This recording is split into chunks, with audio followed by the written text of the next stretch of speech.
Without you, we are in fact lost. And so unlike you, there are too many of other young people your age today who are not graduating. They are not in college. They are not in the military. They're not in trade schools. And they're not looking forward to what tomorrow holds. For them, they are fighting just to survive the streets of this city and other cities. And unlike you, they are not in control of their destiny. Too many of them are dealing with the primary in a way that does not give real credence to the things that we consider to be important. So instead of the real primary, they're actually dealing with the secondary, believing it to be the primary. Too many of them are dealing with the tangential rather than the main, the fringe rather than the fact. In other words, and students, you know this better than I do, too many are still majoring in a minor. And they desperately wish, desperately, that they could sit in the seats that you sit in this evening. Because like you, many of them just want a chance. They want an opportunity to make the most of their lives.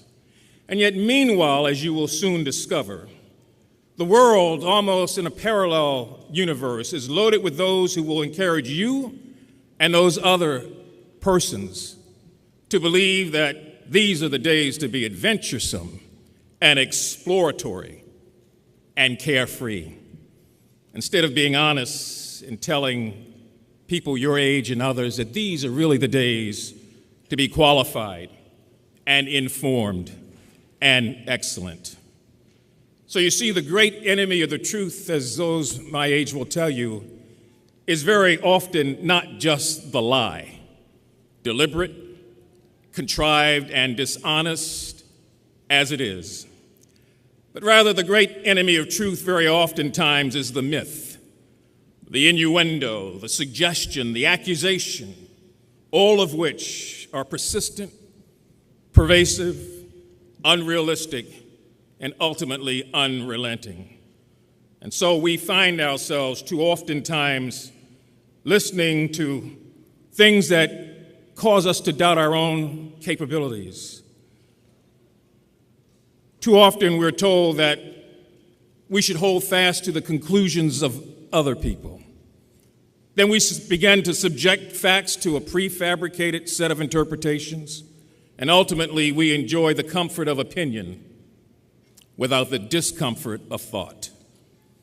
And yet you know, and I know, that we spent 5,000 years as a race of human beings trying to drag ourselves out of the primeval slime by searching for truth and moral absolutes.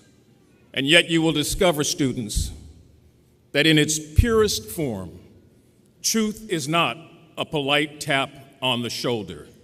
It is instead a howling reproach. You will walk out of here with custody. There will be thousands of people out there who will have your same degree. We grant that. There will be thousands more doing what you want to do for a living. But you will be the only person alive who has sole custody of your life, your particular life, and for your entire life. Not just for the life of your mind, but also the life of your heart, what you believe in, what you are passionate about, and most of all, the life of your soul.